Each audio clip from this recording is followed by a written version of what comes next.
Drake, another one who disappointed us, I think. I want to know y'all's thoughts on Drake, because we got 2 albums from him this year. Can I be completely honest with you guys? I look at Drake as a gay rapper. So imagine Drake as a bisexual man who does, you know, straight music, and there's like an air of gay caution on every track. I feel like, honestly, Nevermind was him coming out a little bit more in his sauciness. Wait. An air of gay caution? Yes. Yeah, it's like, he's like, I know I'm making this for straight people, like, ooh, you know, gotta give the gays a little ooh, like, so there's always, what's the new record? The 21. Can you do something for me? Like, I see shimmy to that song, and I'm like, ooh, it do sound like a little, I want to, like, flip my ponytail back and forth. No, wait a minute. Like, what made you put hands on Drake? I did not put hands on Drake. Oh. And I do not want any problems with Drake. Drake is, right now, that's all I got. That's all I have to say. He's putting in his work. I didn't do nothing to Drake. Drake is my friend. So Drake might have just sent a quiet but sharp warning in the direction of 50 Cent, all tied to the Diddy situation that's blowing up right now. Once 50 started amplifying those leaked Diddy stories, Drake's name slid right back into the mix, and people instantly started asking questions. Was it ever only about music, or was there more going on behind the scenes, allegedly? Now that cracks are forming, old Drake clips, the handshakes, the parties, even past fallouts that once felt regular, are suddenly looking real suspicious. Back in the early 2000s, Drake and Diddy were moving like close industry allies, collaborating, linking up, and keeping things friendly. At the time, it looked like standard hip-hop business, just 2 major names crossing paths, showing respect, nothing wild. But now, with fresh allegations swirling around Diddy, those old moments are getting replayed with a whole new energy. With claims floating around about mentorships and industry favors allegedly coming with strings attached, people are re-examining everything through a sharper lens. The streets have been buzzing about names like Usher, Meek Mill, YK Osiris, and French Montana, and now Drake's name is getting pulled into the chatter too. Fair or not, the conversation is loud and it's not slowing down. And honestly, some people aren't even shocked. From early on, Drake's moves had folks giving side-eye, not accusing, just noticing patterns, vibes, and breadcrumbs left over time. One of the loudest voices to reignite this whole discussion has been Orlando Brown. And while he's definitely controversial, his comments threw gasoline on an already blazing situation. He said a lot of off-the-wall stuff over the years, no doubt. But here's the twist. Sometimes the messiest voices still stumble onto uncomfortable truths. Orlando didn't just throw vague hints at Drake. He made bold, direct claims, saying their relationship wasn't what fans believed. He even went as far as claiming he made love to Drake, which instantly sent shockwaves through the timeline. Try to act like he didn't know you. You smashed Drake? No, I never smashed. Oh, you made love to Drake.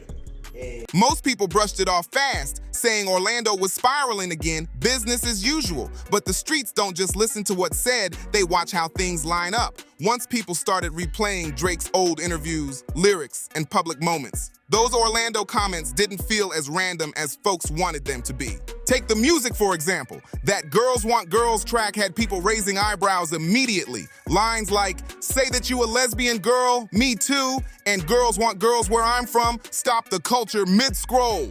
Drake later tried to play it off as wordplay and humor, but a lot of listeners weren't buying that explanation. Then came For All the Dogs and the song Members Only, with lyrics like, feel like I'm bi cause you're one of the guys, and once again the line between metaphor and confession got real blurry. Drake said it was about trust and closeness, but the streets heard something else entirely. And it wasn't just the lyrics, it was the vibe, the mannerisms, and the overall aesthetic that kept the conversation alive. Then came that manicure clip that went viral, and social media went straight into meltdown mode. Add in how Drake interacts with certain artists, the admiration, the closeness, especially the emotional tone he shows toward Lil Wayne. And Wayne is my favorite person to work with, though, because it's just, ooh, Lil Wayne, he's just too good. You gotta give Wayne the love. He's just too good. Drake, it's just too good. And people started saying the energy felt a little too personal. Folks online weren't calling it just art anymore. They said it felt deeper than that. And once the internet smells something off, it never lets go. Comments flooded timelines fast, with tons of people saying the signs had been there for years. Some users were reckless with their wording. One wrote, "This is a whole new level," while another said, Drake always gave off a certain vibe. Drake, being Drake, never addressed the rumors head on. He rarely does. He lets silence speak louder than statements. Then old clips resurfaced, especially that moment where Drake pressured YK Osiris to sing after losing a $60,000 bet. You owe me 60 bands, and you have to perform the song right now in the crib. What are we talking about? What are you talking about? I'm giving you an out. I'm not Baby, I'm not Boosie. You don't owe me no 2 rags, 5 rags. You owe me 60 bands. I'm playing the song right now. You ready? I need a full. You don't owe me no money right now. I swear, I need a full performance though. The real though.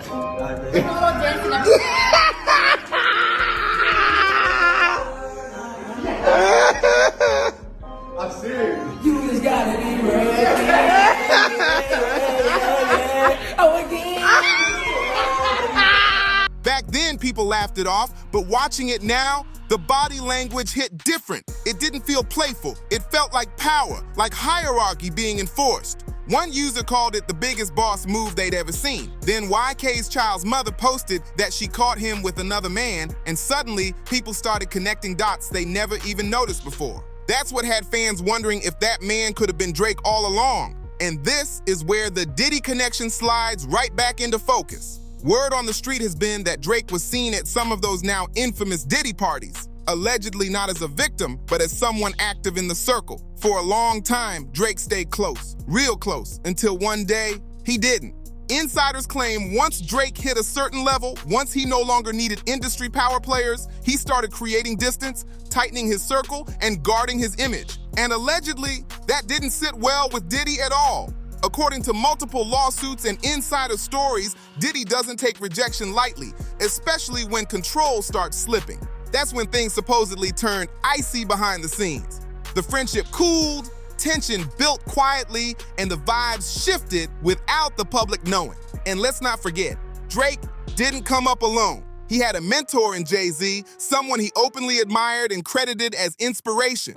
Now fans are revisiting that old track Light Up, and suddenly, it hits different. Back then, it sounded like OG advice, but now those bars feel like a warning. I remember when I was about like 17 years old. I was in a parking lot. I was watching Jay-Z do a show for an event at the time that was called Rock the Caravana. It was like the first time Jay-Z had ever really like come to the city and shown us love.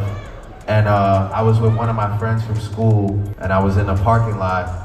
And I'll never forget, we were watching. For me, that was really a moment that unlocked something in my mind. It made me realize that all this is possible, you know? So I want to thank Jay wasn't just rapping, he was schooling Drake, saying, here's how they come at you in disguise, as favors. Even the Barzini meeting line about watching for traitors feels calculated now.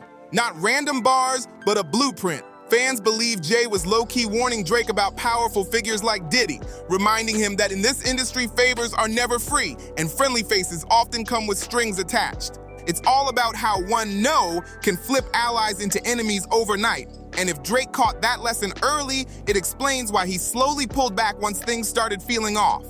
Then 2014 hit, and that so-called music beef popped off, at least on the surface. It was over a beat, the 0 to 100, the catch-up beat. Diddy claimed it was promised to him, Drake dropped it anyway, and the record went crazy. The song blew up fast, and multiple sources say Diddy was heated. That tension reportedly spilled over at DJ Khaled's birthday party in Miami. Word is, Diddy confronted Drake in the club, things got physical, and slaps were allegedly thrown. That moment is said to be the real fracture point, but insiders say it didn't end there at all. The whispers got darker. People said this wasn't just about a beat, it was about power, ego, control, and industry politics. Even 50 Cent spoke loudly about how deep it really went. Can't hear a hit? That's kind of crazy.